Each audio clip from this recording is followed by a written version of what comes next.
Hi, I'm Sarah Buxton and I'm a designer, and I'm here in New York City installing this house, which is very exciting. When I first came here, the house was much different, and I met with the architects, the contractors, and I think the audiovisual people. We all had this big meeting here, and I walked through and I just took in all the rooms. And the other owner was a decorator, and I really liked what she did, but she used, her whole theme was sort of like buttercream colors and rusts, and we've changed it to very cool colors, grays, light browns, neutral tones. A lot of earthy things are in here, and it's like an elegant contemporary, if you can imagine that. Of course, New York City, Upper West Side has its own vibe, and a townhouse is very particular. You know, it has such an elegance to it. And we've incorporated some antiques and some wallpapers for texture and to make it very comfortable for a family to live here. It's okay if kids run around on soft sofas and mess everything up. New York is really, really hard to work in. It's hard to get any job done here because there's all kinds of obstacles, like parking situations, moving situations. It's a big, sweaty mess. Oh yeah, you gotta wait 2 minutes. Yeah. Okay. So, how you doing? It's summertime here and it's really, really hot and humid. And my client is someone who I've worked for a lot. I've done a few homes for him, and I seem to make things in Los Angeles, and I make all the furniture there, and I have it sent here. It sounds like it would be more expensive, but I actually save them a lot of money. And today in this house we have used a lot of their things from previous homes that we've used, so we've incorporated it, and what's happened is that has set the look for the house. So the pieces from another home, they insisted that I use, so this house has taken on that kind of vibe where it's more of a contemporary, very livable, very family-oriented house, because they have a little one coming and they have a 3-year-old. So it's child-friendly but stylish and a little bit contemporary, and it's going to be really beautiful. It's very, very stressful here. There's a lot of intensity because there's architects, contractors, electricians, everybody. We're down to the wire, we're down to the last minute, and the clients really, really need to move in, and everybody's rushing to get everything done. I've just been called downstairs that the truck is here. They need to know the lengths of the lamps. Everybody's at me. So on the 3rd floor. What room? It's the room with the, not the blue one, not the one with the owl rug. It's like, it's got wallpaper, like grass wallpaper. Yeah. And can you guys unroll it too? And I'll go up there with you. Okay.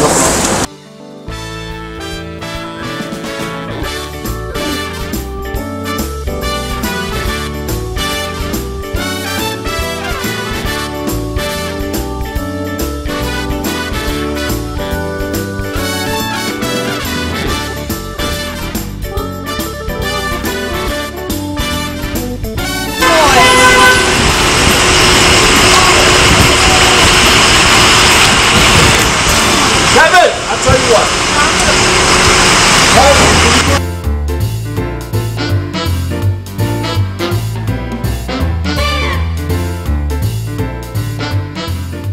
So my first day, I arrived on a red eye. I had 1 hour sleep. I couldn't sleep because there was a guy snoring next to me. And right when I got here, I walked in and the house was a total mess. I expected it to be clean, the floors polished, ready for furniture to go in. The rugs got here before I got here. They were all in different rooms, and everybody was sort of angry, and there was a giant pile of trash in the living room area. Everything had to be moved. The light fixtures are not in, so therefore they're cutting the ceilings and dust is falling everywhere. We're madly cleaning and getting this house set for the clients to arrive in 3 days. And the madness on the street, it's insane, but fun. And in the end, it'll be a beautiful house.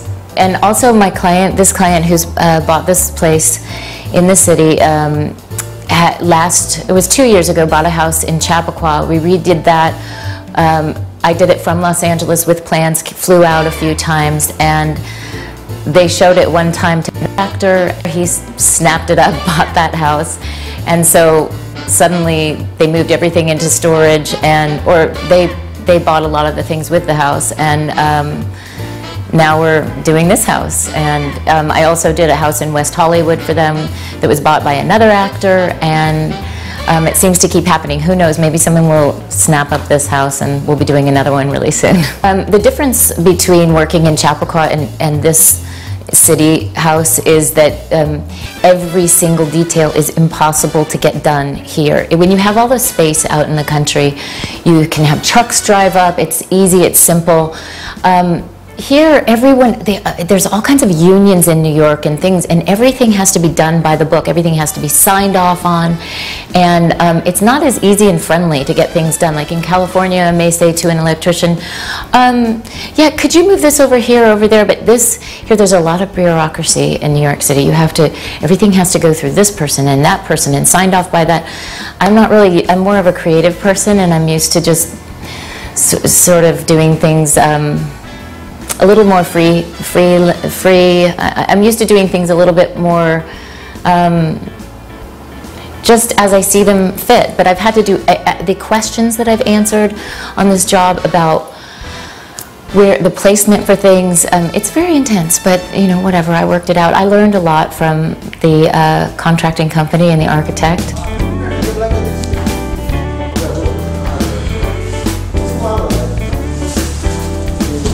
I like to go opposite of what the actual structure is. I mean, I think it's kind of fun to take something a little bit more old and stately and put in young furnishings and brighten it up. That's what we've done. We've lightened it and brightened it, and it's for a young family. This neighborhood is filled with kids and young people, and it's a very friendly neighborhood, and that's what we've tried to do in this house, is make it very livable and young.